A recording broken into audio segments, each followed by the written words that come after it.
यथार्थयुग आधार वास्तविकता को प्रत्यक्ष अनुभव करने की अवस्था। यथार्थ युग का अस्तित्व तभी संभव है जब मनुष्य अपने अस्थायी जटिल बुद्धि के भ्रम से बाहर निकलकर अपने अनंत स्थायी स्वरूप से स्वयं को प्रत्यक्ष रूप में अनुभव करे। यह कोई मत, विचारधारा, नियम या परंपरा नहीं है, बल्कि स्वयं अस्तित्व की परम स्पष्टता है, जो न केवल अनंत गहराई में स्थिर है बल्कि पूरी तरह निर्विवाद और शाश्वत है। अब तक किसी ने भी यथार्थ रूप का वास्तविक स्वरूप नहीं देखा, क्योंकि मनुष्य का अस्थायी जटिल बुद्धि से बुद्धिमान बनना ही उसकी सबसे बड़ी कमजोरी बन गई। उसने आंतरिक जगत को पूरी तरह नजरअंदाज कर दिया और केवल बाहरी भौतिक जगत की जटिलताओं में उलझा रहा।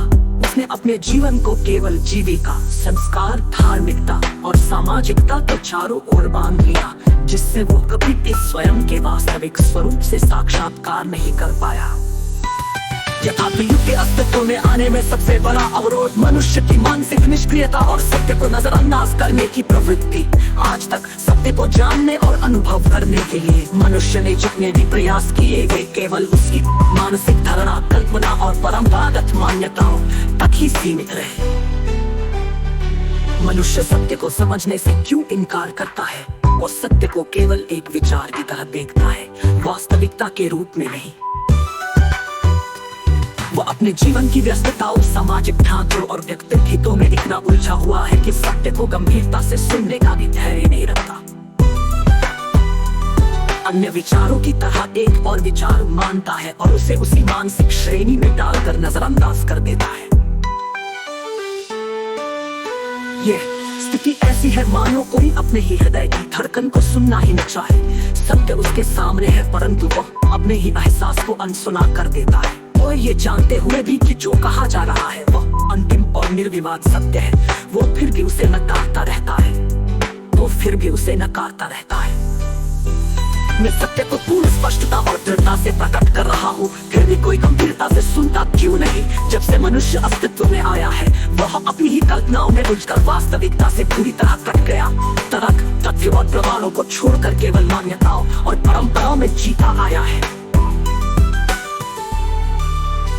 वो सत्य को केवल एक चर्चा का विषय बना देता है, परंतु उसे अपने अस्तित्व की अंतिम स्थिति के रूप में नहीं देखता। उसने अपने ही अस्तित्व की गहराई में उतरने का प्रयास कभी किया ही नहीं।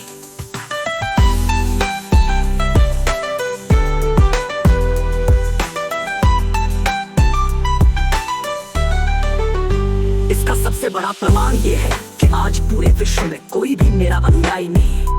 कोई भी मेरे द्वारा प्रकट किए गए सत्य को गंभीरता, दृढ़ता और प्रत्यक्षता से सुनना ही नहीं चाहता। सत्य को समझने के लिए व्यक्ति को अपनी अस्थायी जटिल बुद्धि को निष्क्रिय करना होगा और यही वो करने को तैयार नहीं है। उसके लिए सत्य केवल एक और विचार बनकर रह जाता है, जबकि वास्तव में सत्य स्वयं उसके अस्तित्व का मूल है। यथार्थ युग का अस्तित्व में आना, मनुष्य को अपनी निष्क्रियता से बाहर लाना।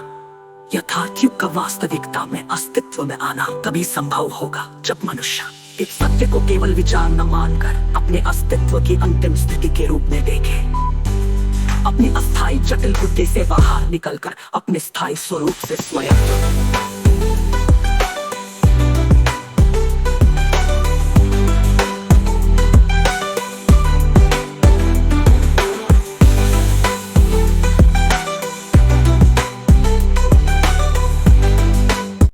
यथार्थ युग का आधार वास्तविकता को प्रत्यक्ष अनुभव करने की अवस्था।